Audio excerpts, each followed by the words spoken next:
आज का जो हमारा मेन टॉपिक है that is comptroller and auditor general of India. और ये 1857 में एक ये इंस्टीट्यूशन एस्टेब्लिश हुई थी। और जो फर्स्ट कार था उसका नाम भी कहीं ना कहीं पर लिखा होगा। We will see to that. और ये हमारा एक पब्लिक पर्स का गार्डियन है। ये एक बड़ा इंपॉर्टेंट क्वेश्चन है जो कई बार पूछा जा चुका है that comptroller and auditor general of India is guardian of public purse.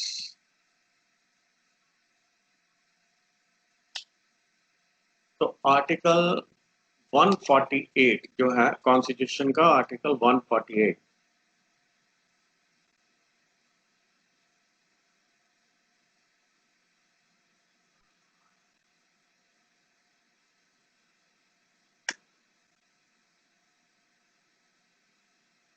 Constitution of India का आर्टिकल 148 जो है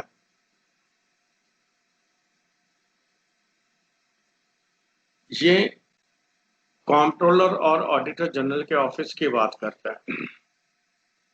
provides independent, term independent is very important, independent office of CAG. He is the head.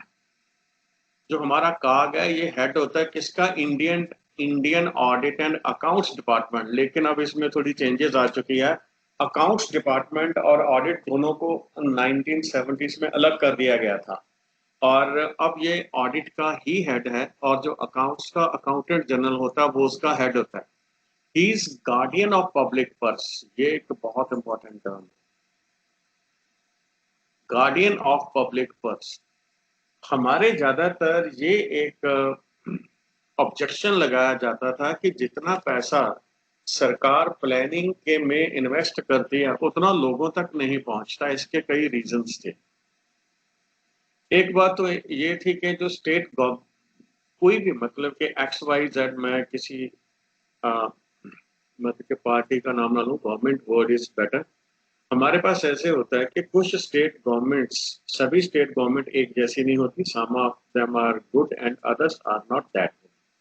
तो इसमें क्या है कि government पैसा expenses के लिए देती है, अलग अलग पर्पसेस के लिए। आप ऐसे मानिए कि जैसे एक फादर है वो अपने बच्चे को पैसा देता है कि ये इतना बच्चा है, बच्चे तेरे को इतना पैसा दे दिया अपनी पॉकेट एक्सपेंसेस के लिए, इतना बुक्स के लिए दे दिया या इतना कोई और काम के लिए दे दिया। तो अब जो बच्चा है, कोई भी इंसान है, बच्चा है, इंडिविजुअल है, अडल्ट है या कोई इंस्टीट्यूशन है, उसकी कोशिश ये होती है कि वो अपने हिसाब से पैसा खर्च। नॉर्मली हमारे स्टेट्स में ऐसा हो रहा है, the money that comes for developmental work उसको सैलरीज देने में लगा रहे हैं। जो स्टेट गवर्नमेंट्स हैं, ये पिछले 20 साल से सभी स्टेट्स में ट्रेंड चल रहा है कि टैक्सेस सभी बंद कर दो और गवर्नमेंट की सर्विसेज फ्री कर दो। जब आपने टैक्सेस बंद कर दिए, टैक्सेस कम कर दिए, आपके पास इनकम नहीं आए। First point. और दूसरा पॉइंट ये कि टैक्सेस तो आप सभी बंद कर दो और जो नॉन टैक्स रेवेन्यू है जिसकी आप फीस लेते हो वो सारा कुछ फ्री दे दो। जैसे हमारे पास ये एक फ्री चीज कोई भी नहीं देनी चाहिए अनलेस अंटिल बहुत एक्सेप्शनल सर्कमस्टांसेस हो तब। जैसे पंजाब में आटा दाल फ्री कर दिया तो क्या हुआ? जो लेबर क्लास पहले काम करती थी, सीजनल काम करती थी, उन्होंने काम करना बंद कर दिया क्योंकि हमारे पास आटा दाल तो आ ही जाए। तो एज ए रिजल्ट क्या हुआ कि पंजाब में लेबर बाहर से आने लग गई। ये पहले भी आती थी, ज्यादा आने लग गई। और जो हमारा वो यूथ था वो आइडियल आराम से बैठने लगा, आराम से बैठने लगा। तो an ideal man is devils workshop. उससे क्राइम बढ़ गया, खास करके ड्रग एडिक्शन बढ़ गई क्योंकि यूथ आइडियल था, बैठा था। पहले वही वही यूथ काम करता था घर में, कम से कम आटा दाल तो ले आए। सीजनल जब एग्रीकल्चर वर्क होता था तो उससे क्या है, गवर्नमेंट्स जो है पॉपुलर मेजर्स, टैक्सेस सभी कम कर दो या खत्म कर दो। जो गवर्नमेंट की फीस है, जो जो गवर्नमेंट के चार्जेस है वो भी खत्म कर दो। जैसे हम कहते हैं बिजली फ्री दे दो, फिर आटा दाल फ्री दे दो। इससे फ्री नहीं देना चाहिए कुछ। एक्सट्रीम सर्कमस्टांसेस में, हाईली डिजर्विंग केसेस में ये चीजें फ्री करनी चाहिए, अदरवाइज इनके नेगेटिव इफेक्ट्स जो पंजाब में ड्रग अब्यूज जैसे होने लगा है, इस ड्रग अब्यूज को we can directly correlate with the freebies. इस तरह का कोरिलेशन पे कोई स्टडी होनी चाहिए और ये कोरिलेशन एग्जिस्ट करते हैं।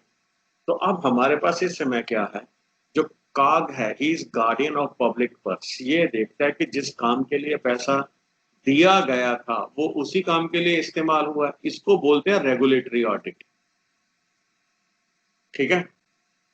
एक होता है प्रोप्राइटरी ऑडिट, उसमें होता है कि जो पैसा खर्चा गया, जैसे एक बात है, फादर ने बच्चे को पैसा दे दिया कि आपने बुक्स लेके आनी है, इतने पैसे की बुक्स लेके आनी है और इतने पैसे का आपने मतलब कि पॉकेट एक्सपेंसेस है आपके, तो हमने पॉकेट एक्सपेंसेस दे दिए, आपने इसका कुछ खाना पीना है। तो वो जब वो बुक्स, हाँ, बच्चा था पहला तो बिल्कुल जो बोलते हैं कि रॉटन चाइल्ड है, वो क्या करेगा, बाप ने बुक्स के लिए पैसे दे दें, चलो मूवी देख लेते हैं, बुक्स किसी से उधार लेके पढ़ लेंगे। तो उसने जो रेगुलेटरी ऑडिट में वो पकड़ा जाएगा कि आपको पैसा इस काम के लिए दिया था और आपने किस काम के लिए यूज किया। तो ये हो गया रेगुलेटरी ऑडिट। दूसरा केस आया, एक और बच्चा था, उसने क्या किया कि बुक्स का पैसा बुक्स पे लगाया। एक शॉप पे वो गया सीधा, वहां पे उसने देखा कि ये भाई जो बुक है मोटे गत्ते वाली बुक है, इसे ले लेते हैं। उसका प्राइस 110 रुपये था मान लो। और दूसरी शॉप पे गया, उसने देखा इस मुझे बाइंडिंग की, I can do without binding, मैंने एक साल तो पढ़ना है, बुक को मैं ध्यान से रख लूंगा, और बाइंडिंग की एक्सपेंसेस उसने बचा दिए, उसने वो 95 की ले ली। एक कोई और स्टूडेंट था, उसने सोचा कि मैंने एक साल के लिए बुक को पढ़ना है, तो इतनी ज्यादा चेंजेस भी नहीं आई, उसने सेकंड हैंड बुक पूछ ली। सेकंड हैंड बुक एक देखी और उसने देखा अच्छी तरह के से कि इसके सभी पेजेस हैं, सभी पेजेस काम कर रहे हैं। तो तीसरा उसने ये तीन ऑप्शन, तो एक कोई और गया, उसने सोचा कि नहीं ये बुक अच्छी नहीं लगती, इस पे मैं फलानी बाइंडिंग कराऊंगा, फलानी बाइंडिंग कराऊंगा। तो अब क्या है, जो विजडम ऑडिट है उसमें इकोनॉमी ऑडिट भी होता है कि आपने जो पैसा खर्चा है, क्या आपने वो पैसा उड़ाया तो नहीं, समझदारी के साथ खर्चा है। तो एक बच्चे ने 110 लगा दिया, ठीक है, तो उसको क्वेश्चन किया जा सकता है कि जब आपको 95 रुपीज की एक रीजनेबल बाइंडिंग वाली बुक मिल रही थी तो आपने 10 ईयर ओवर एक्सपेंसेस क्यों किए। तो you have use the money without wisdom. ठीक है। और जो तीसरे वाला है, जिसने ये देखा कि जैसे हम बोलते हैं कि ये ठीक है सेकंड हैंड बुक चल जाएगी, और उसने वो 50 रुपए की बुक में काम चला लिया। तो ये उन्होंने, मैंने आपको एग्जांपल दिया, अलग अलग विजडम अप्लाई की। रिक्वायरमेंट भी होती है, हो सकता है कि जो मतलब सेकंड हैंड बुक, एक और केस है, एक बच्चा गया, उसने सोचा ठीक है सेकंड हैंड बुक में ले लेता हूँ, उसने बुक अच्छी तरह से देखी और थोड़े से पेज देखने रह गए, वो पेज गायब थे। तो he has not applied wisdom. एक बच्चा और था, उसने बहुत बढ़िया बुक ले ली, उसकी बाइंडिंग बहुत अच्छी थी, लेकिन प्रिंटिंग में से 2-3 पेजेस गायब थे, तो उसने भी मनी को वाइजली यूज नहीं किया। तो फर्स्ट इज प्रोप्राइटरी ऑडिट होता है, उसमें होता है कि जो पैसा आपको आपको जिस काम के लिए पैसा दिया गया, आपने उसी काम के लिए यूज किया, फर्स्ट। दूसरा होता है प्रोप्राइटरी ऑडिट, ये हिंदुस्तान में मैंडेटरी नहीं होता, रेगुलेटरी ऑडिट इज मैंडेटरी। और प्रोप्राइटरी ऑडिट में होता है कि जो आपको पैसा दिया गया, नो डाउट आपने उसी काम के लिए लगाया जिस काम के लिए दिया गया था, लेकिन आपने उसे वाइजली इस्तेमाल किया। ठीक है। तो ये कुछ इश्यूज हैं जिनको हम अब इसी केस में यहाँ पे डील करेंगे। तो now he is guardian of public of entire financial system of country, मतलब कि ये स्टेट का भी ऑडिट करेगा और सेंट्रल गवर्नमेंट का भी ऑडिट करेगा, that is at central and state level, central और स्टेट लेवल के ऊपर। Thus, this office is of all India character. इसका all India character है. His duty is to uphold Constitution of India and laws of Parliament in the field of financial administration. B.R. Ambedkar साहब ने बोला he is the most important officer of Constitution. B.R. Ambedkar साहब की 2-3 statements आप याद रखें. The most important article is Article 13 of the Constitution. Of most important officer or the guardian of the public purse is हमारे पास CAG comptroller and auditor general of India. Doctor B R Ambedkar एक बहुत unique personality थे. जब उनका नाम आया तो we should speak a few words about him. और हिंदुस्तान के बड़े जबरदस्त लीडर थे. लीडर हम उनको नहीं मानते. मैं थोड़ा सा लीडर इनको मैं सबसे महान मैं इनको इसलिए मानता हूँ कि he has done maximum work for his own community. और उसके बाद despite belonging to depressed classes इन्होंने बहुत तरक्की की. And at that time he was the most educated person. इनको अमेरिकन लॉ की भी नॉलेज थी, रीजनेबली गुड नॉलेज इनको अमेरिकन लॉ की भी थी और इनको ब्रिटिश लॉ की भी नॉलेज थी. And he was found fit to be a chairman of the drafting committee. एक बात याद रखिए, he was chairman of the drafting committee and not the president of constituent assembly. वो डॉक्टर राजेंद्र प्रसाद थे. तो ये एक बड़ी ग्रेट और यूनिक पर्सनालिटी थे. तो इन्होंने जो हमारे स्मृतिज हैं या हमारे जो एंशियंट स्क्रिप्चर्स हैं उनका इन्होंने बड़ा क्रिटिकल जो है एनालिसिस किया. And he found particularly Manu Smriti to be highly objectionable. And एक बार इन्होंने जो he made his mind to मतलब के adopt Sikh religion. Doctor B R Ambedkar ji. लेकिन बाद में कुछ डिफरेंस ऑफ ओपिनियन होने के कारण ही finally went on to Buddhism. तो इन्होंने जो इनके फॉलोअर्स थे उनको बोला था कि Buddhism is the best religion और आप उनको ज्वाइन कीजिए.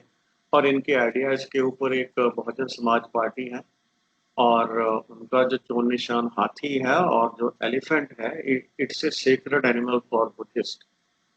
डॉक्टर बी आर अम्बेडकर की एक दूसरी महानता ये है कि जो जब इनको सिख कम्युनिटी के बंदे मिले उन्होंने बोला कि भाई हम हिंदुओं को हिंदुस्तान मिल गया, मुसलमानों को पाकिस्तान मिल गया, सिखों को क्या मिला. तो इसने बोला था you have missed the bus. तो आप ऐसे कीजिए, अब आप पंजाबी सूबा के लिए डिमांड कीजिए. That is the only solution. तो ये ही वाज ग्रेट स्कॉलर और one of the greatest leader of independent India. तो इनकी ग्रेटनेस इसलिए नहीं है कि ये मतलब कि इनको जैसे जो गांधी जी और एंगल से ग्रेट थे, नेहरू जी भी ग्रेट थे, ऐसी बात नहीं है. क्योंकि इतने बड़ी नेशन को जब हमने मतलब कि बनाना है then we need many greats to form a great nation, great individuals form great nation. तो उनमें doctor B R Ambedkar is one of them. तो इनसे हमें बड़ी एक शिक्षा लेनी चाहिए कि आपका कोई भी लेवल हो, अगर आप मेहनत करते हो, आप में टैलेंट है, कैपेबिलिटी है, you can rise to any height. तो नेक्स्ट हम he is the bulwark of democratic system. तो ये भी अम्बेडकर साहब की स्टेटमेंट है. He is the bulwark of democratic system and governance. The others being इनसे one of the bulwarks. इनके बिना और बुलवर्क्स क्या है? Supreme court, election commission and UPSC, union public service commission, which is basically the guardian of merit system. आप इसको ऐसा मान सकते हो. इनकी अपॉइंटमेंट और टर्म, कुछ हमारे ऑफिसर्स जो हैं अंडर वारंट एंड एक टर्म नोट कीजिए. काग is appointed by president of India by a warrant under his hand and seal. ये एक टर्म बड़ी इंपॉर्टेंट है. इसमें हमारे 3 जो कॉन्स्टिट्यूशनरी फंक्शनरीज हैं 3 आते हैं. काग आता है इसमें और काग के बाद हमारे पास जुडिशरी के जो ऑफिसर्स हैं वो आते हैं, जजेस आते हैं और एक फंक्शनरी और आता है, वो मेरे ब्रेन से स्किप हो, लेकिन आपको काग को जरूर याद रखना। द काग before taking over his office makes and subscribe before the president an oath or affirmation to carry out the duties of his office faithfully and to uphold the constitution and laws। ये third schedule में हमारे पास इनकी जो आप मान सकते हो कि ओथ्स हैं। 6 ईयर की इनकी टर्म होती है, 6 ईयर्स, और 65 ईयर जो एज है तब तक ये मतलब के इस पोस्ट पे रह सकते हैं। उससे पहले ये रिजाइन कर सकते हैं पोस्ट को। और इनका जो रेजिग्नेशन है, अपॉइंटिंग अथॉरिटी प्रेसिडेंट को एड्रेस करेंगे। इनको प्रेसिडेंट रिमूव भी कर सकता है। किस ग्राउंड के ऊपर? जिस ग्राउंड के ऊपर सुप्रीम कोर्ट के जज को रिमूव किया जाता है, इम्पीचमेंट होगी इनकी, article 148। In brief, he can be removed by President on the basis of resolution passed to that effect by both the houses of Parliament with special majority, either on grounds of, तो resolution pass करने का कोई ground भी चाहिए, proved misbehaviour and incapacity.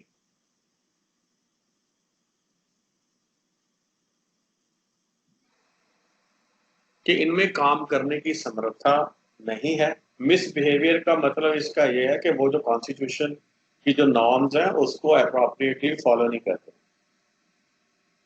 तो independence, तो अब इसकी independence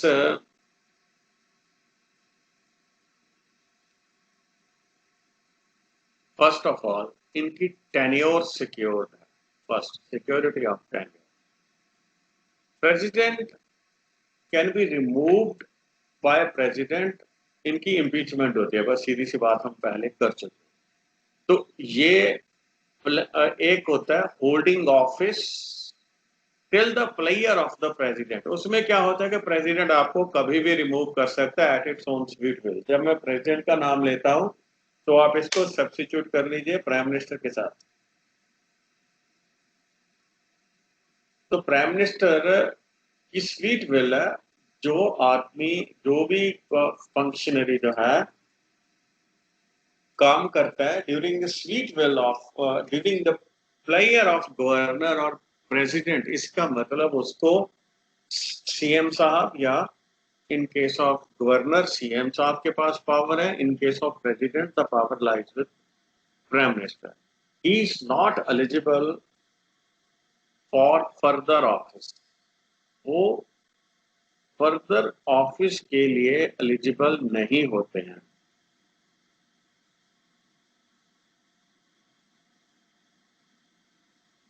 either under the government of India or of any state after he ceases to hold office। उसकी जो सैलरी है, जो उसकी सर्विस कंडीशंस हैं, ये प्रेसिडेंट एक लॉ पास करके या एक्ट पास करके डिटरमिन करता है। उसकी सैलरी और सर्विस कंडीशंस जो है वो उनको अपॉइंट करने के बाद कम नहीं की जा सकती।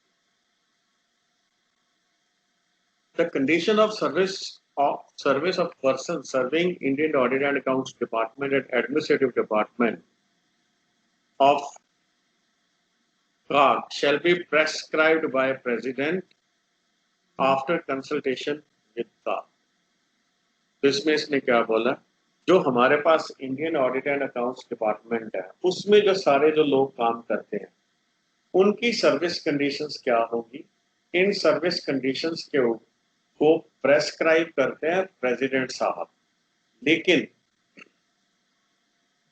ये प्रेस्क्राइब करने से पहले वो काग को कंसल्ट करते हैं सर्विस कंडीशन के मामले में और काग की एडमिनिस्ट्रेटिव पावर्स के मामले में।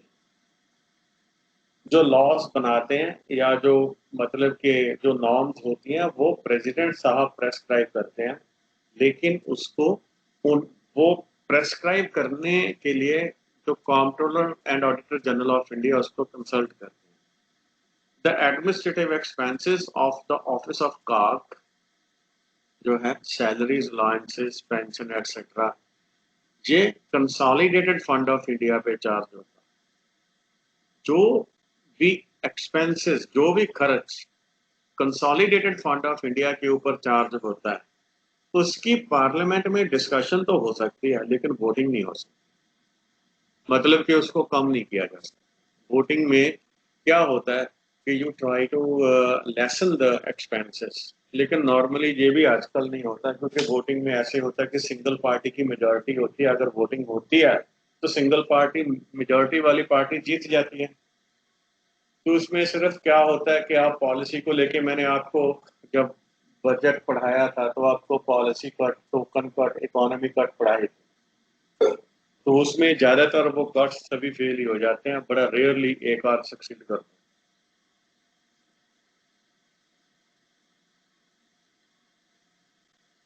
फर्दर, नो मिनिस्टर रिप्रेजेंट्स काग इन पार्लियामेंट। कोई भी मिनिस्टर काग को पार्लियामेंट में रिप्रेजेंट नहीं करता। No minister can be called upon to take responsibility of CAG. CAG minister साहब से इंडिपेंडेंट होते हैं और पब्लिक अकाउंट्स कमेटी के ये फ्रेंड एंड एडवाइजर भी होते हैं। और सर एडमंड ड्रूमॉन्ट फर्स्ट काग ऑफ इंडिया थे, 1850 में ये अपॉइंट हुए थे, first council and auditor general of India. तो अब इसमें हमारे पास दो तीन बड़े इंपॉर्टेंट पॉइंट्स आएंगे। आर्टिकल 149, तो आर्टिकल 148 ने तो काग के ऑफिस को कॉन्स्टिट्यूट कर दिया, उसकी इंडिपेंडेंस की बात कर दी।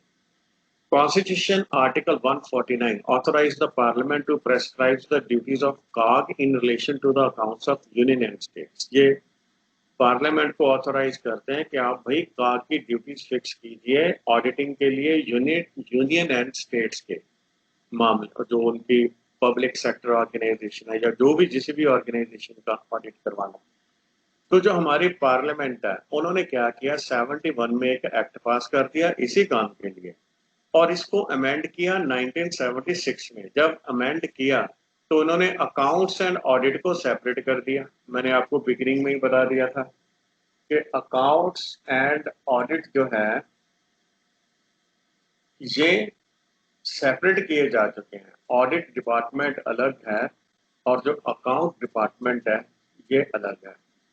और ऑडिट डिपार्टमेंट को जो लीड करता है सेंट्रल लेवल पे, वो हमारे पास कंट्रोलर एंड ऑडिटर जनरल होता है, और अकाउंट्स डिपार्टमेंट को लीड करने वाले का नाम अकाउंटेंट जनरल होता है। वो भी एक बहुत इंपॉर्टेंट पोजीशन है हमारे पास।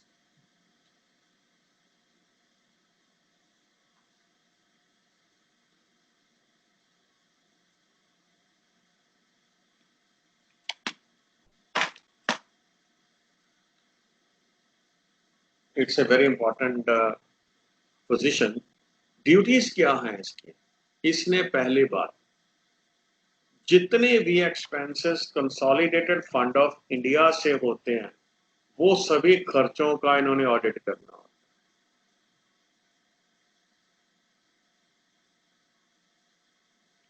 तो कंसोलिडेटेड फंड ऑफ इंडिया से सेंट्रल लेवल पे, consolidated fund of state state level पे, consolidated fund of union territory, जहां पे यूनियन टेरिटरी, जिन यूनियन टेरिटरीज में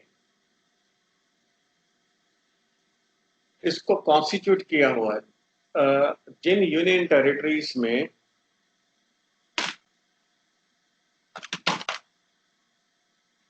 लेजिस्लेटिव असेंबली है, जैसे हमारे पास दिल्ली में, पौंडीचेरी में है, तो he audits all the expenses of from the contingency fund of India. तो कॉन्टिजेंसी फंड ऑफ इंडिया से भी जो एक्सपेंसेस जाता है, वो अगर इंडिया की बात है तो स्टेट्स की बात भी होगी। Contingency fund public account fund से जो एक्सपेंसेस जाता है, सेंटर से जाता है या स्टेट से जाता है, जितने भी डिपार्टमेंट्स होते हैं सेंटर और स्टेट गवर्नमेंट के, जितने भी डिपार्टमेंट्स होते हैं जो कि trading, manufacturing, profit loss accounts या बैलेंस शीट जो तैयार करते हैं, उन सभी का ऑडिट होता है। He audits the receipts and expenditure, वो जो रिसीट्स और एक्सपेंडिचर्स को ऑडिट करते हैं। All bodies and authorises substantially finance from the central. और एक बात एक और है, इनके बिना जितनी सारी बॉडीज हैं जिनको सेंटर और स्टेट गवर्नमेंट के रेवेन्यू से फंडिंग होती है, उनका ऑडिट सबस्टांशियली वर्ड इंपॉर्टेंट है। गवर्नमेंट कंपनीज का ऑडिट, कोई गवर्नमेंट की कॉरपोरेशन है उनका ऑडिट, और गवर्नमेंट के कॉरपोरेशन का ऑडिट कई बार प्रोफेशनल ऑडिट होता है, तो इसलिए कई बार वो गवर्नमेंट ऑडिट से बाहर आ जाता है। He audits all the transactions of the center and state government related to debt, कर्जे के बारे में जो अकाउंट्स हैं या उनके जो ट्रांजैक्शन है। सिंकिंग फंड्स, सिंकिंग फंड वो होता है मैं आपको इकोनॉमी में कराऊंगा छोड़ के। Funds, deposits, advances, suspense accounts, ये वो अकाउंट होते हैं जो हमारी इंटेलिजेंस यूज करती है, ठीक है ना। और रिमिटेंस बिजनेसेस, तो ये सभी ट्रांजैक्शंस हैं वो इनको ये इस्तेमाल होता है। He audits receipts, stock accounts and other with the approval of president, या जब प्रेसिडेंट कहते हैं कि आप इनका ऑडिट कीजिए। He audits the accounts of any other authority, किसी और अथॉरिटी का भी अकाउंट ऑडिट कर सकते हैं अगर राष्ट्रपति जी या गवर्नर जी उनको बोलते हैं, जैसे लोकल बॉडीज का ऑडिट है ये। He advises the president with regard to prescription of the form in, हाँ एक ये, क्योंकि जिसने ऑडिट करना है वो बताएगा कि आपने अकाउंट्स किस तरह से मैनेज करने हैं, किस तरह से आपने मेंटेन करने हैं, ताकि ऑडिट करना आसान हो जाए। आर्टिकल 150 इसको डील करता है। Article 148 constitution and independence of पाक, 149 duties and 150 power to prescribe forms in which the account shall be maintained। Article 151 जो उसकी रिपोर्ट है उसको प्रेसिडेंट साहब जो है वो पार्लियामेंट में रखवाएंगे, दोनों सॉरी पार्लियामेंट के दोनों हाउसेस में। He submits audit reports relating to the accounts of the center to president, who shall in turn place them before the both houses। He submits his audit report relating to the accounts of the state to governor. Governor फिर वो governor, देखो centre के मामले में वो parliament मत के राष्ट्रपति जी को रिपोर्ट देता है, और स्टेट के मामले में गवर्नर को, और गवर्नर उस रिपोर्ट को लेजिस्लेचर में रखते हैं। और आप हैरान हो गए कि मतलब कि ये रिपोर्ट्स आती हैं मीडिया में, एक मतलब कि एक छोटी सी न्यूज होती है और वो एंड पे लगी होती है कि फलाने फलाने स्टेट ने अकाउंट्स में गवर्नमेंट ने ये कर दिया वो कर दिया, बाद में कोई फॉलो अप नहीं आता।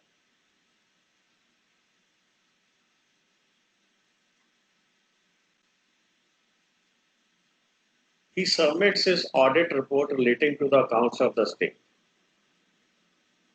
स्टेट्स के अकाउंट, वो तो ये बात होगी गवर्नर को सबमिट करते हैं।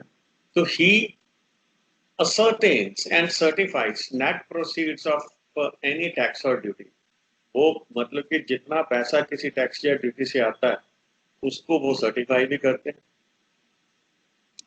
उस टैक्स और ड्यूटी को सर्टिफाई करने का काम भी वही करते हैं। Article 279, he is guide, friend and philosopher of PAC, public accounts committee है जो उसको ये सपोर्ट करते हैं। ही कंपाइल्स एंड मेंटेन्स अकाउंट्स, ये स्टेट गवर्नमेंट के भी जो अकाउंट्स हैं इनको कंपाइल करते हैं और मेंटेन करते हैं। लेकिन 1976 से जो अकाउंट की कंपाइलेशन और मेंटेनेंस की ड्यूटी सी सेंट्रल लेवल, ये बात एक याद रखना, सेंट्रल लेवल पे तो इनसे ले ली गई है लेकिन स्टेट्स में ये नहीं हुई है।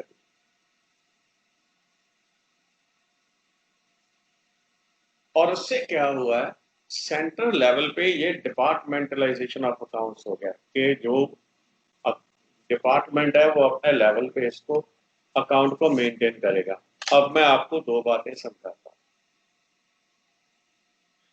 पैसा कैसे खाया जाता है, सरकार में जो सरकार ने जहां पे जितना पैसा खर्च कर दिया उसका ऑडिट कागज साफ करे। तो एक ना बड़ी एक थ्योरी है कि भाई आप एक सोसाइटी बना लो,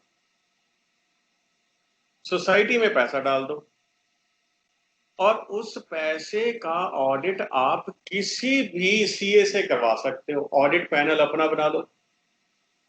जब सरकारी पैसे का ऑडिट करने के लिए सरकारी ऑडिटर ऑडिटिंग नहीं करेगा और वो रिपोर्ट नहीं करेगा ऊपर, तो आपका ऑडिट नील है भाई। जिस ऑडिटर को आपने पैसे देने हैं वो आपका कैसे ऑडिट करेगा भाई? आप एक अपना ऑडिटर पैनल बनाते हो, ऑडिटर पैनल बना के वही आपके अकाउंट्स का ऑडिट करता है।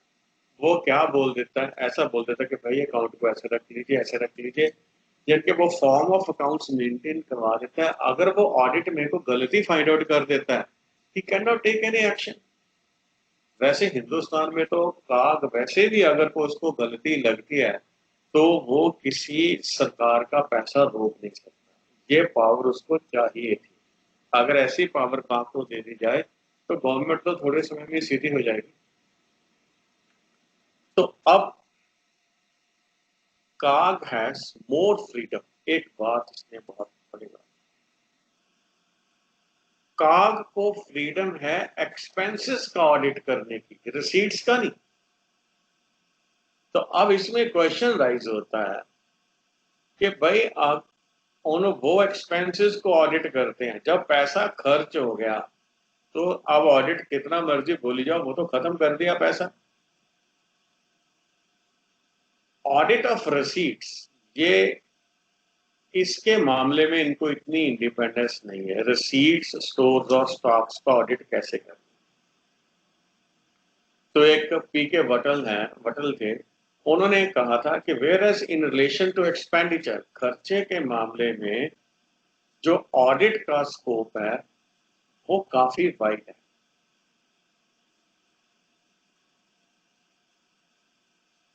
और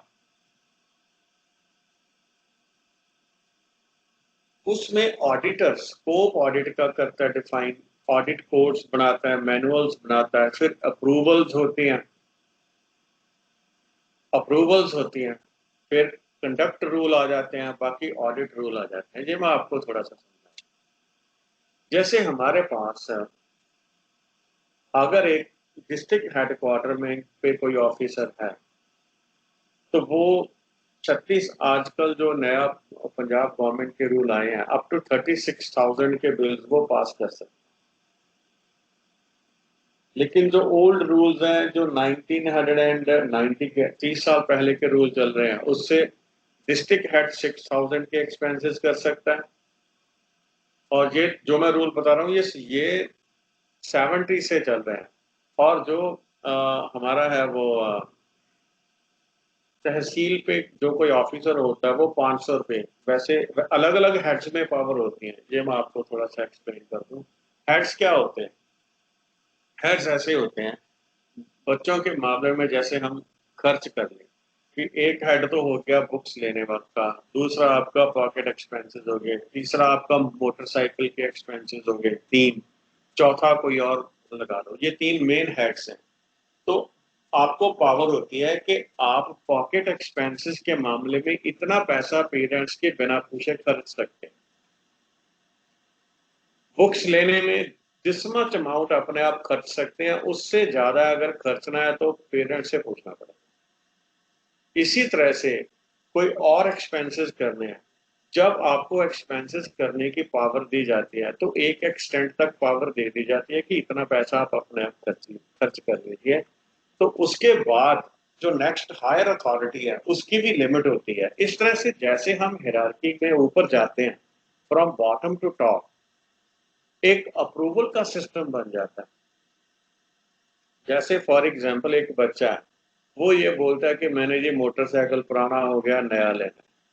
तो वो अपने पेरेंट्स से पूछ ले, ठीक है जी, तो नेक्स्ट हायर अथॉरिटी फॉर, ठीक है कोई गल नहीं जी, बेच दो पुराना और नया ले लो, ठीक है जी। अब वो कहता है कि मैंने मेडिकल कॉलेज में एडमिशन लेनी है, मैंने नीट तो पास नहीं किया, 50 लाख रुपए चाहिए।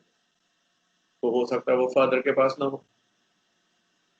वो फिर ग्रैंडफादर को बोलेगा कि हाँ भाई ये हमारी इतनी जायदाद पड़ी है, जायदाद का कोई फायदा नहीं है, इसको बेच देते हैं। तो अप्रूविंग अथॉरिटी नेक्स्ट हायर आती है। तो इस तरह से गवर्नमेंट में भी एक लिमिट होती है, और अप्रूविंग अथॉरिटी जो बॉटम से जब हम स्टार्ट करते हैं वहां पे मिनिमम होती है एक्सपेंसेस जो आप बिना अप्रूवल के कर सकते हो। फिर उससे कुछ ज्यादा एक्सपेंसेस करने हैं तो हायर अथॉरिटी से, उससे भी ज्यादा करने हैं तो नेक्स्ट हायर अथॉरिटी पे। जैसे हमारे मोस्टली आजकल जो रूल चल रहा है कि डिस्ट्रिक्ट हेड्स जो हैं, एक ऑफिस एक्सपेंसेस होते हैं उसमें 6,000 तक एक्सपेंसेस कर सकते हैं, एक बिल को पास कर सकते हैं 6,000 तक। अगर उन्होंने इससे ज्यादा करना है तो हो सकता है कि उनको अपने हेड ऑफिस से अप्रूवल लेना पड़े। अगर उससे ज्यादा करना है, फॉर एग्जांपल 1 लाख तक करना है, तो he may have to get approval from the head office. और उसके बाद अगर 10 लाख तक करना है तो फिर डायरेक्टर साहब देंगे। 50 लाख तक करना है तो फिर हमारे सेक्रेटरी साहब अप्रूवल देंगे। 50 लाख से ज्यादा खर्चा करना है तो वो फिर हमारे ऊपर एफसीआर देगा। अगर उससे भी ज्यादा करना है तो एफसीआर सीएम साहब या कैबिनेट की अप्रूवल लेंगे। तो इस तरह से एक हायरार्की बनती है खर्च करने की। तो next, CAG has to ascertain whether money shown in the accounts. और एक बात, काग ने ये पता लगाना होता है कि जो पैसा अकाउंट में शो किया जा रहा है वो उसी काम के लिए खर्च हुआ है, या उसी काम के लिए वो दिया गया था। जैसे जो ऑफिस एक्सपेंसेस का पैसा है वो ऑफिस एक्सपेंसेस में ही खर्च हुआ है, कहीं ऐसे तो नहीं वो किसी और काम के लिए खर्च कर दिया। तो ऐसे ऑडिट को मैंने आपको बिगिनिंग में ही समझा दिया था, ऐसे ऑडिट को लीगल और रेगुलेटरी ऑडिट बोलते हैं। इसके बाद काग के पास एक डिस्क्रिशनरी पावर होती है कि वो प्रोप्राइटरी ऑडिट भी कर सकता है। उसका मतलब ये है कि आपने पैसा उसी काम के लिए खर्च किया जिसके लिए दिया गया था। वेल एंड गुड, ये रेगुलेटरी ऑडिट है। क्या आपने वो पैसा विजडम के साथ खर्च किया, फेथफुलनेस और इकोनॉमी के साथ खर्च किया? मैंने वो बुक वाली एग्जांपल दे दी थी आपको, ठीक है ना? तो उसमें wisdom, faithfulness, economy of the government expenditure and commitment on the wasteful and harm। और आपने अगर कहीं वेस्टफुल एक्सपेंसेस किया है, कि जैसे एक बच्चा है वो बोलता है कि जी 1 साल के लिए बुक रखनी है, बुक की हार्ड कार्ड बाइंडिंग कर दी आपने, वो बोलता है नहीं जी इसके ऊपर अब वो जो पॉलीथीन की बाइंडिंग भी करवाइए जी, मोटे उसको पॉली बाइंडिंग शायद बोलते हैं, वो भी करवाइए। दैट इज एक्स्ट्रावेगेंट नाउ, ठीक है? या उस पे कोई और बोलता है कि ऐसे इसको ब्यूटीफाई कर दीजिए, दैट इज एक्स्ट्रा, ठीक है? तो फालतू खर्चा मत के, पंजाबी में हम जिसको बोलते हैं कि पैसा उड़ाना नहीं है, बुद्धिमानी से पैसे का इस्तेमाल किया जाना चाहिए। तो ये ही हमारा जो सिस्टम है इसमें सर गवर्नमेंट रेगुलेट करके। हाँ जी। सर जे मतलब वेस्टफुल मतलब कीता होया था की एक्शन ले सकदा है? एक्शन सिर्फ उसमें ऐसा होता है कि he can report the state legislature और द मतलब के सेंट्रल और द पार्लियामेंट। उस पे मैं एंड में आऊंगा। इंडियन इंडियन काग इज ट्रुथलेस, और ब्रिटिश का जो काग है वो डंडा, उसके हाथ में डंडा है, और वो डंडा क्या है ये भी बताऊंगा, और 2-3 मिनट रुक जाओ। तो अब क्या है, लीगल और रेगुलेटरी ऑडिट। लीगल ऑडिट और रेगुलेटरी जो ऑडिट होता है ये जरूरी होता है, ऑब्लिगेटरी होता है, मैंडेटरी होता है, ये तो करना ही करना है। जो प्रोप्राइटरी ऑडिट है ये डिस्क्रिशनरी है। तो कुछ ऑडिट नहीं हो सकते, कौन सी चीजों के? सीक्रेट सर्विस ऑडिट नहीं हो सकता, ये लिमिटेशन है काग के ऊपर। जैसे रॉ है, रॉ कोई एक्सपेंसेस करती है तो अगर रॉ कोई एक्सपेंसेस करती है तो उसका कॉग ऑडिट नहीं कर सकता। मिलिट्री जो JNK में ऑपरेट करती है, इनके सीक्रेट फंड्स होते हैं। वो ऐसे होता है कि जैसे मैं आपको बताऊं, इंटेलिजेंस कई बार टेररिस्ट मूवमेंट को बदनाम करने के लिए, मतलब कि टेररिस्ट एक्ट अपने आप बंद करवा देती है, या किसी टेररिस्ट को सपोर्ट करती हैं, एक टेररिस्ट को दूसरे टेररिस्ट के खिलाफ सपोर्ट करती हैं, तो उसको फंड देती हैं, ठीक है ना। तो जो ऐसे फंड्स दिए जाते हैं, इनका कोई ऑडिट नहीं होता।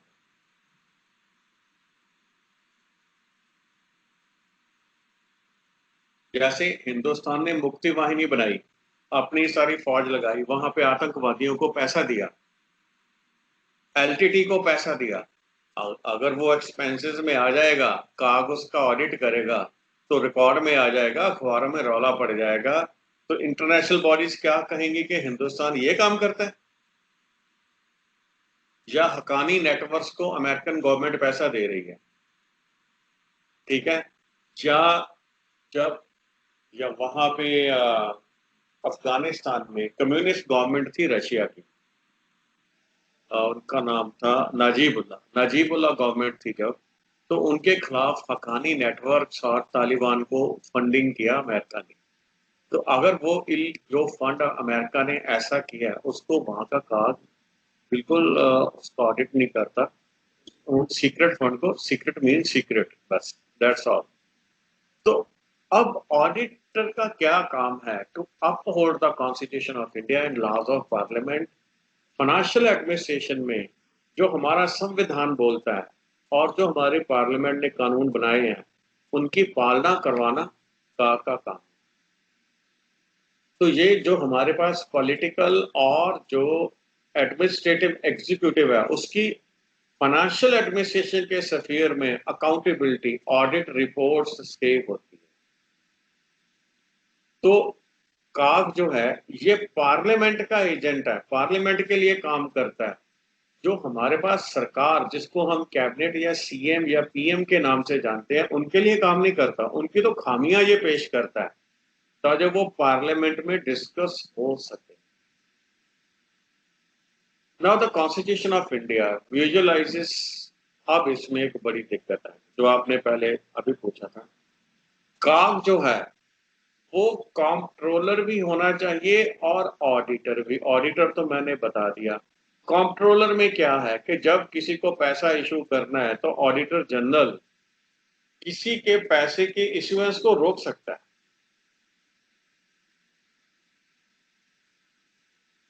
तो काग का पैसा इशू करने के ऊपर कंट्रोल का मतलब कंट्रोलर होता है। वासु ने बोला कि हिंदुस्तान के काग के पास इश्यूएंस ऑफ मनी के ऊपर कोई कंट्रोल नहीं है, ग्रेट ब्रिटेन में है।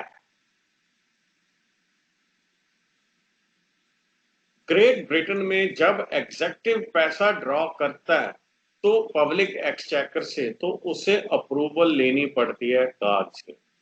हिंदुस्तान का जो काग है वो पैसा इशू करने के उसके पास कोई कंट्रोल नहीं है। मतलब कि स्टेट गवर्नमेंट और central government can keep on violating the audit rules without caring about the audit. लेकिन US, मतलब के यूनाइटेड किंगडम में ऐसा नहीं होता। ब्रिटेन में इनके पास अप्रूवल पावर है। अगर कोई स्टेट गवर्नमेंट या central government repeatedly wilfully audit के रूल्स की वायोलेशन करती है तो उसको पैसा इशू होना बंद हो जाएगा, because money is issued in great Britain with the approval of काग। हिंदुस्तान में ऐसा नहीं है। अगर काग को ये पावर दे दी जाए, 90% ऑफ द जो इरेगुलरिटीज हैं हमारे स्टेट गवर्नमेंट में या सेंट्रल गवर्नमेंट के लेवल के ऊपर, वो दुरुस्त हो जाएंगी, ठीक हो जाएंगी। और नेक्स्ट है, ऑडिटर साहब के पास इतनी टेक्निकल एक्सपर्टाइज नहीं होती कि वो किसी भी चीज का ऑडिट कर सके। कुछ कॉरपोरेशन है, उनका ऑडिट वो अपने आप करते हैं टोटली। जैसे Damodar valley corporation, ONGC, oil and natural gas commission, air India, ये सभी ऑर्गेनाइजेशन का जो ऑडिट है वो काग साहब आप करते हैं, लेकिन क्योंकि जो इतनी बड़ी ऑर्गेनाइजेशन होती है उनकी फंक्शनिंग कॉम्प्लिकेटेड होती है, तो इसलिए नेक्स्ट पॉइंट ये आता है कि ऑडिटर साहब के पास उतनी प्रोफेशनल एक्सपर्टाइज नहीं होती। जैसे अगर आपने किसी इंजीनियरिंग प्रोजेक्ट का ऑडिट करना है तो आपको इंजीनियरिंग नॉलेज चाहिए, आर्किटेक्ट की नॉलेज चाहिए, और और कई फील्ड्स की नॉलेज चाहिए, वो काग साहब के पास नहीं होती।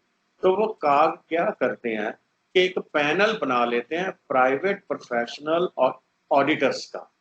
जो प्राइवेट प्रोफेशनल ऑडिटर्स का पैनल बनाते हैं उनको काम देते हैं, और वो पैनल काग साहब को रिपोर्टिंग करता है। तो ये कौन कौन से केसेस में होता है? CWC, central warehousing corporation, industrial finance corporation, या ऐसी कुछ ऑर्गेनाइजेशन है। तीसरी ऑर्गेनाइजेशन वो है जिन ऑर्गेनाइजेशन में जो हमारे पास काग साहब हैं वो कोई काम नहीं करते, उनको मालूम नहीं होता उन ऑर्गेनाइजेशन के बारे में। जैसे बैंक्स है, जब बैंक बनते हैं तो बैंक के जो मतलब ये बाईलॉज हैं, ये बाईलॉज में लिख देते हैं कि इस बैंक का ऑडिट प्राइवेट प्रोफेशनल करेगा। तो वो प्राइवेट प्रोफेशनल ऑडिटर उसका ऑडिट करते हैं और वो बैंक के CEO साहब को रिपोर्ट दे देते हैं। तो बैंक के अंदर क्या घपला चल रहा है ये किसी को मालूम ही नहीं होता, क्योंकि जितनी बैंक में इम्प्रॉप्राइटरी टॉप लेवल पे होती है, 1000 करोड़ का लोन दे दिया विदाउट एनी डॉक्यूमेंट, 200 करोड़ का, 500 करोड़ का लोन दे दिया, ये सभी चीफ एग्जीक्यूटिव ऑफिसर या इनका जो बोर्ड ऑफ डायरेक्टर्स है या जो टॉप लेवल की एग्जीक्यूटिव अथॉरिटी है वो करती है। और जो प्राइवेट ऑडिटर है वो सीधी रिपोर्ट उनको ही देता है। तो अगर चोर अपने काम की ऑडिटिंग आप करवाएगा तो उसे पकड़ेगा कौन? तो ऐसे कौन कौन से केस होते हैं? LIC, life insurance corporation of India का प्रोफेशनल ऑडिट है, गवर्नमेंट की कोई इसमें मत का कोई लेन देन नहीं है। RBI, SBI, food corporation of India. और जो अब शेड्यूल्ड बैंक्स इतने उड़ क्यों रहे हैं, मैंने उसमें क्या है कि जो इनकी टॉप जो अथॉरिटीज होती हैं, जो चीफ एग्जीक्यूटिव ऑफिसर होते हैं, वो पैसा लेके लोन ऐसे ही कर देते हैं। और जो RBI की जो ऑटोनॉमी है, it has been compromise recently. तो एज ए रिजल्ट क्या हो रहा है कि one after the other bank India में उड़ रहा है। ये पहले अमेरिका में होता था। जैसे वेल्स फार्गो बैंक था, वो बैंक करप्ट हुआ तो, ना सॉरी, एनरॉन कंपनी उड़ गई। एनरॉन कंपनी हाइड्रोइलेक्ट्रिक प्रोजेक्ट बनाती थी, वो कंपनी खत्म होगी, उसको घाटा पड़ गया, तो उसने लोन्स ले रखे थे वेल्स फार्गो बैंक से, तो वेल्स फार्गो बैंक उड़ गया। तो ऐसे ही हमारे जो टॉप लेवल के जैसे स्कैम्स होते हैं, जैसे नीरव मोदी ने किया या कोई एक विजय माल्या ने किया है, और पंजाब में पर्ल वाले भंगूस ने किया है, और ऐसे जो स्कैम्स है ऐसे ही होते हैं कि जो टॉप बैंक्स की टॉप अथॉरिटीज होती हैं इनको वो ब्राइब करके without any documents hundreds and thousands of crore के ये लोन्स ले जाते हैं जिसके डॉक्यूमेंट्स ही नहीं होते। और ये काम ऐसे ही चलता रहता है। फिर किसी दिन ऐसा आ जाता है कि बैंक के पास उतना कैश नहीं होता कि वो अपनी जो बैंकिंग ऑपरेशंस कर सके या लोगों की सैलरी दे सके, तब जाके बैंक क्रैश हो जाता है। ऐसी बात है सर जो मेरा पंजाब में तब कोई स्कैम फड़िया गया। हाँ बिल्कुल बच्चे, ये जी मैं तुम गल दस रहा ना, इट्स अ रेगुलर प्रैक्टिस। मतलब कि जो टॉप, और ये हो क्यों रहा है, वो एक लाइन पड़ी है, आपने बाईलॉ बना दिया। जैसे देखिए, जो चीफ एग्जीक्यूटिव ऑफिसर है वो ऑडिट करवा रहा है। अब चीफ एग्जीक्यूटिव ऑफिसर प्रोफेशनल से ऑडिट करवा रहा है, वो और प्रोफेशनल ने चीफ एग्जीक्यूटिव से पैसे लेने हैं। तो वो जो नीचे वाले ऑफिसर की गलतियां तो उसको बता देगा, लेकिन जो चीफ एग्जीक्यूटिव ऑफिसर ने आप बंगलिंग की है वो किसको बताएगा? तो एज ए रिजल्ट ये ढकी रह जाती हैं। और फिर दूसरा उसके ऊपर क्या है, हमारा RBI कुछ नहीं कर रहा। पहले RBI जो था कांग्रेस गवर्नमेंट ने या इससे पहले कांग्रेस गवर्नमेंट में बैंक क्यों नहीं उड़ते थे? या न्यू इकोनॉमिक पॉलिसी आने के बाद मनमोहन सिंह जी के अंडर बैंक क्यों नहीं उड़े? Banking system was very strong, banks की ऑटोनॉमी थी। ऐसे थोड़ा ना है कि सेंट्रल गवर्नमेंट ने बोल दिया कि आपका जो मतलब रिजर्व पड़ा है वो हमें दे दो, ठीक है, 50,000 करोड़ दे दो, 1 लाख करोड़ दे दो, और जो आरबीआई का गवर्नर कुछ बोल नहीं रहा है। जो पेट्रोलियम के प्राइसेस कम क्यों नहीं हो रहे हैं, उसके पीछे एक ही रीजन है, आरबीआई के पास वो जो मुश्किल में जो एक स्पेशल रिजर्व होता है वो सारा खर्च कर दिया उसने।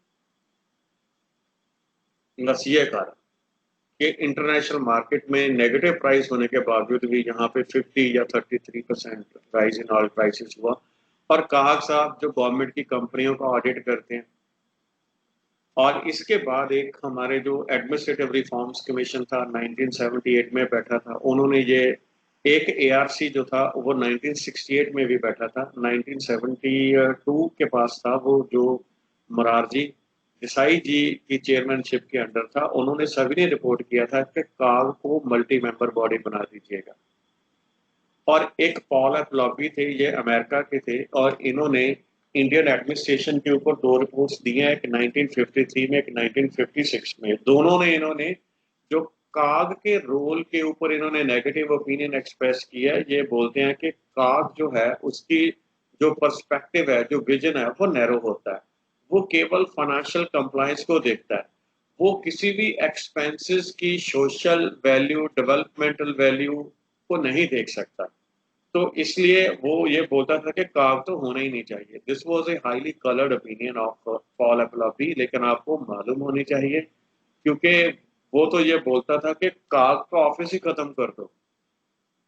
हालांकि I strongly disagree with his opinion.